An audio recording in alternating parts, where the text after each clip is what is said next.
bem-vindos a mais um Pós-Créditos Classics e chegou a hora, chegou o grande momento. Acho que esse vídeo aqui é um marco para esse canal, porque veja bem, eu comecei a fazer maratona de franquia lá em 2015 por causa do Star Wars. No final do ano eu falei de todos os filmes de Star Wars e no final da maratona eu pedi para as pessoas sugerirem outros filmes, outras franquias para eu fazer maratonas no futuro. E eu fiz maratonas da DC, fiz maratonas da Marvel, fiz maratona também da franquia Jason Bourne. Esse ano 2016 foi cheio de maratona em todas, sem exceção, todas as maratonas que eu fiz esse ano pediam apenas uma coisa, uma franquia. Todo mundo só queria ver maratona de uma franquia cinematográfica aqui no pós-créditos. Muita gente pedia esperando que eu fizesse de imediato, mas ninguém percebia que tinha uma data especial agora, em 2016, que me motivava a fazer essa franquia. Então, semana que vem chega aos cinemas o novo Caça-Níqueis, o novo filme do universo mágico da J.K. Rowling, Animais Fantásticos e Onde Habitam. E para se preparar para esse filme, é claro que aqui no pós-créditos vai acontecer finalmente a maratona mais pedida por todos vocês. Começa agora a maratona Harry Potter.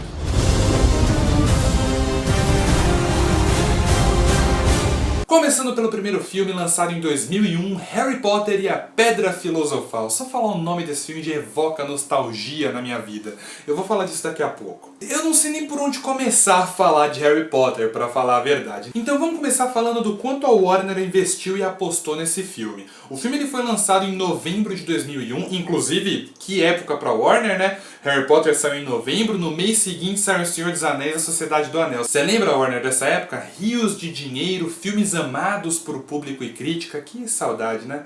Enfim, a Warner fez uma mega produção, chamou só nome grande pra cuidar do filme. Pra começar, o diretor do filme foi o Chris Columbus. O filme mais famoso dele até aquela época foi Esqueceram de Mim, e ele já tinha essa fama, né? Até por Esqueceram de Mim, ele tinha a fama de fazer esses filmes que eram mais leves, feitos pra toda a família, que era exatamente o que a Warner estava buscando ali pro primeiro Harry Potter, né? Eles falaram com uma porrada de diretor, falaram até com o Steven Spielberg, que chegou muito perto de dirigir Harry Potter. Se não me engano, não deu certo porque ele estava pensando em fazer uma animação, olha as ideias, mas enfim. Pro roteiro chamaram Steve Kloves, que tinha acabado de ser indicado ao Oscar. Pra trilha sonora chamaram ninguém mais, ninguém menos que o gênio John Williams. E o elenco de Harry Potter, o elenco de Harry Potter é um caso a ser estudado, porque a J.K. Rowling ela cuidou de toda a produção, ela supervisionou, toda a produção do primeiro filme. E o que ela mais insistiu foi que todo o elenco fosse britânico ou no máximo irlandês. Ela não chegou a especificar que ela só queria atores renomados e super respeitados do teatro e do cinema britânico, mas foi exatamente isso que a Warner conseguiu. E o elenco de Harry Potter é um negócio inacreditável. Maggie Smith, Richard Harris, Alan Rickman, John Hurt. Isso eu só tô falando do primeiro filme. E onde tudo isso deu, todo mundo já sabe, né? Harry Potter virou um fenômeno histórico no cinema, fez um sucesso astronômico e marcou toda uma geração. No caso, a geração da qual eu fiz parte. Por isso que eu disse lá no começo, e eu já quero deixar isso claro aqui no primeiro vídeo, que Harry Potter tem um lugar muito especial no meu coração. Não acho que os filmes são lindos e perfeitos, e talvez assistindo os vídeos vocês comecem a se questionar se eu realmente gosto de Harry Potter, mas independente disso, independente de qualidade, do que é bom, do que é ruim, independente de Harry Potter enquanto filme, a qualidade de cada filme, eu gosto muito de Harry Potter pelo que ele significa. O primeiro filme da franquia foi lançado quando eu tinha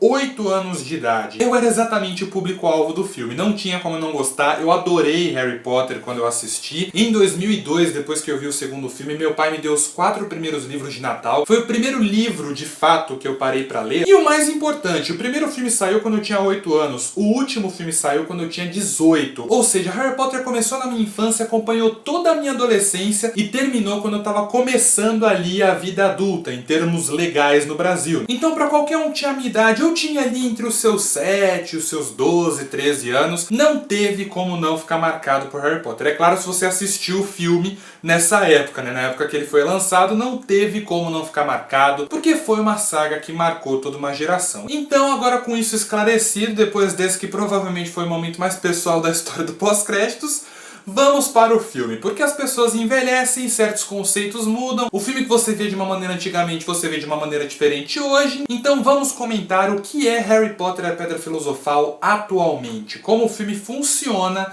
em 2016. E antes que vocês comecem a pensar, puta, agora vai falar que acho uma bosta, vai ser uma tristeza, vou xingar muitos comentários, calma, não é nada disso, aliás, muito pelo contrário, eu acho Pedra Filosofal um início sólido e respeitável para a franquia. É um filme que tem defeitos, tem algumas limitações que eu vou falar aqui, mas que no geral funciona perfeitamente para começar a franquia Harry Potter. Comecemos ali pelas coisas boas. Eu já falei que a escolha dos atores foi inacreditável e eles não ficam devendo nada no filme. Todos eles estão ótimos nos seus papéis. O Dumbledore do Richard Harris é o Dumbledore definitivo, ele entende perfeitamente o personagem. O Michael Gambon é um ótimo ator, mas demorou para pegar a essência do personagem. Eu vou falar mais disso lá no terceiro filme, né, quando ele passar a interpretar o personagem. Mas o Richard Harris era um ator sensacional. Ele passava aquela sensação de imponência que o Dumbledore tinha, misturada com aquela serenidade, com aquela simplicidade do personagem. Para mim, os atores que brilham nesse primeiro filme são o Richard Harris, o Robbie Coltrane e, antes que eu esqueça, claro,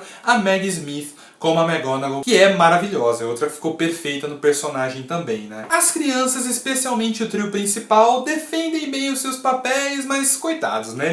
Era a primeira atuação da maioria deles. Acho que só o Daniel Radcliffe tinha feito trabalhos anteriores a Harry Potter, mas todos eles estão ali aprendendo a atuar. O Chris Columbus, ele é um diretor legal, né? Ele sabe trabalhar com criança e tudo, mas ele não é um diretor bom o suficiente para tirar boas atuações ali de todo mundo. Então as crianças ali, o Daniel Radcliffe, o Rupert Grint e a Emma Watson fazem o que podem, né? Eles defendem os papéis da melhor maneira possível. Você vê que todos eles estão se divertindo horrores nesse filme. Então acho que nesse primeiro filme é isso que importa, né? Eu não sou uma pessoa completamente fria, sem coração. Vamos exigir boas atuações desses três mais pra frente, né? Outro ponto excelente da Pedra Filosofal é que o Chris Columbus entende e respeita os momentos especiais dessa primeira história. Ele não é exatamente um diretor excelente, ele tem os seus méritos porque foi ele que começou a coisa toda no cinema, né? Ele estabeleceu certas coisas que se mantiveram durante os 8 filmes da saga, mas como diretor ele tem ali certas limitações. No primeiro filme você percebe que ele tá ali mais pra colocar tudo no lugar e fazer o filme ir pra frente, mas apesar disso você vê o respeito dele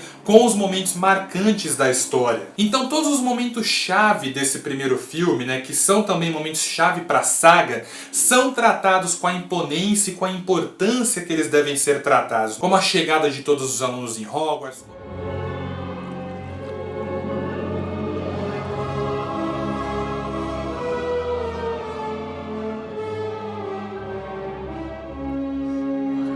Como a chuva de cartas na sala dos Dursley, como o momento em que o Harry descobre que é um bruxo, que é um momento lindo de se assistir, é um momento que eu não canso de ver. Toda vez que eu assisto o filme, eu não canso de ver essa cena. You're a wizard, Harry. I'm a what? A wizard. And a thumping good one, I'd wager, once you trade up a little. No, you've made a mistake. I mean, I can't be a wizard. I mean, I'm just Harry. Just Harry. É um momento simples, curtinho, mas mágico, na falta de um termo melhor. Toda a construção dessas cenas-chave do filme são feitas de uma maneira muito legal. E um negócio que obviamente ajuda muito essas cenas importantes é a inacreditável trilha sonora composta pelo John Williams. E é uma daquelas trilhas que me fazem perguntar uma pergunta que eu faço muitas vezes. Como John Williams consegue? Como ele consegue criar temas tão perfeitos, tão inacreditáveis, que se encaixam tão bem, que definem tão bem uma história, um filme e um personagem? Eu não digo isso só pela nostalgia, só pelo emocional e tudo mais, porque muita coisa, muita opinião minha sobre Harry Potter mudou. Mas isso se mantém. Pra mim, a trilha sonora de Harry Potter é uma das 10 mais marcantes que o John Williams já fez na carreira. E olha que se tem um homem pra fazer trilha sonora marcante, esse é o John Williams. Talvez esteja ali em 10º lugar no top 10, mas é uma das mais marcantes pra mim. É um tema que fica na sua cabeça, que você nunca mais esquece, que você remete ao universo de Harry Potter em qualquer lugar que você vê o nome Harry Potter. É um tema maravilhoso que define a saga de uma maneira espetacular. E por fim, outro grande mérito desse filme é a parte técnica dele. Harry Potter e a Pedra Filosofal acho que foi o filme mais indicado ao Oscar da franquia toda. Ele não chegou a ganhar nenhum. Não esqueçam que a Sociedade do Anel saiu no mesmo ano, então né? Mas ele foi o mais indicado da franquia, eu não lembro exatamente em quais categorias, mas é porque a parte técnica de Pedra Filosofal é de um requinte maravilhoso. Na verdade, os 8 filmes são tecnicamente sensacionais. O mérito de Pedra Filosofal em relação aos outros filmes é que em Pedra Filosofal eles tiveram construído tudo do zero, né? Nos outros filmes, muita coisa foi seguindo ali o que foi estabelecido no primeiro filme. O visual de Hogwarts, externamente e internamente, o figurino de Hogwarts e de todos os atores, o beco diagonal, a maquiagem de muitos personagens, tudo isso teve que ser criado do zero nesse primeiro filme e é tudo feito nos mínimos detalhes. Você vê que existiu um cuidado especial com esse filme. Quer dizer, corrigindo um pouco, tudo na época, porque tem uma parte que envelheceu terrivelmente mal, que foram os efeitos visuais. Lá em 2001, o cinema estava completamente abestalhado com a ideia do CG. Foi o advento total dos efeitos visuais. Foi quando todos os diretores ficaram completamente maravilhados com o que a tecnologia poderia fazer. Então muitos filmes dessa época são carregadíssimos de efeitos visuais. Porém, a tecnologia continua avançando e, consequentemente, muitos filmes dessa época, vistos hoje, já têm efeitos visuais extremamente datados. E a maioria dos efeitos visuais de Pedra Filosofal são bem complicados de se ver. Você passa ali alguns momentos bem específicos, toda a sequência de quadribol, no geral, tem alguns momentos ali meio esquisitos, mas no geral ela é bem realizada, ela é toda bem feita. Mas, por exemplo, a outra cena do voo de vassoura, né? Você consegue ver o chroma do Harry indo em direção ao chão, você vê que ele está recortado no chroma e que tem um cenário completamente diferente atrás. É bem bizarro. As criaturas digitais também são todos bem esquisitos vistos hoje. Então o fato do filme ser muito carregado de efeitos visuais fez ele envelhecer um pouco mal nesse aspecto. E agora eu já mencionei alguns problemas do filme, né? Mas o maior problema de Pedra Filosofal, e isso não é só porque o filme envelheceu mal, isso já era um problema da época, mas eu tinha 8 anos na época, eu não poderia saber disso, é o roteiro. O roteiro desse filme, escrito pelo Steve Kloves, é extremamente fiel ao livro. E você acha que isso poderia ser algo bom, né? Você tá falando, poxa, o cara é fã de Harry Potter, leu todos os livros, viu todos os filmes, e tá falando que o problema é o roteiro, sendo que o roteiro é fiel? Sim, porque isso é uma coisa que eu acho que eu já falei aqui. Se eu não falei, vou falar agora. Livro e filme são mídias completamente diferentes. Certas coisas que são possíveis de se fazer numa história em um livro, não são possíveis de se fazer num filme. E o mais importante, o ritmo e a estrutura de um livro são completamente diferentes do ritmo e da estrutura de um filme. Em um filme você tem ali 2 horas, 2 horas e meia, então você precisa imprimir um certo senso de urgência. E o mais importante, ela precisa ser estruturada numa determinada ordem de eventos. Uma coisa precisa levar a outra num filme, né? E o problema de Pedra Filosofal é exatamente esse. Ele cortou algumas poucas coisas ali do livro, mudou alguns detalhes que eram mais viáveis de se fazer num filme do que num livro, mas o que era mais importante de se mudar e de se adaptar, ele não mudou no filme, que no caso é a forma como a história é estruturada. Pedra Filosofal acaba sendo um filme que, assim, pessoalmente, na minha experiência pessoal, ele não é cansativo, porque eu assisti com 8 anos, fiquei fascinado, eu assisti várias vezes e hoje eu assisto tranquilo. Mas ele acaba sendo um filme cansativo sim. Você sente as 2 horas e 40 passarem, porque a história não flui, o filme não tem um ritmo dinâmico, parece que as coisas simplesmente acontecem. Eles colocaram ali o filme e tá passando só as coisas acontecendo, Harry, Rony e Hermione fazendo as coisas, e tem determinadas cenas que não tem como não pensar, mas meu Deus do céu, isso vai levar alguma coisa afinal? Pra que eles estão mostrando isso? Não era preciso a Pedra Filosofal ter 3 horas, e se tivesse 3 horas, que pelo menos fosse estruturado como um filme de fato. E ler um livro é muito legal, assistir um livro acaba sendo uma experiência extremamente cansativa. Mas apesar desse defeito, Pedra Filosofal tem um mérito que está acima de qualquer defeito ou qualidade. O Chris Columbus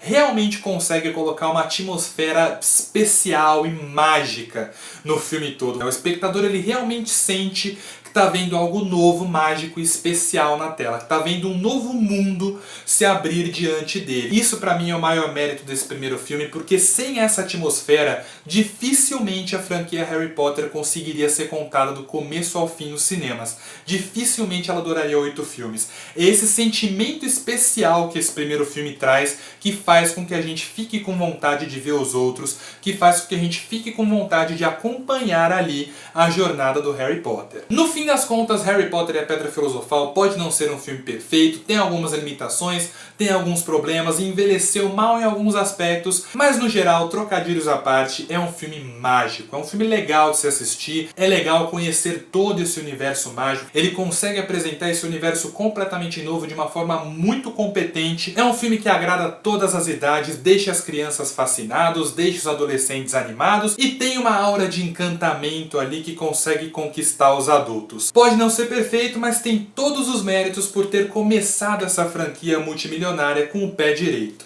No fim das contas, Harry Potter e a Pedra Filosofal é um filme nota 8. That's a bingo! E este foi mais um pós-créditos. Comente aqui embaixo o que você achou de Harry Potter e a Pedra Filosofal. E a maratona continua amanhã com Harry Potter e a Câmara Secreta. Eu já gostei de fazer esses vídeos, vai ser divertido fazer essa maratona. Nos vemos no próximo vídeo de Harry Potter. Até lá e falou!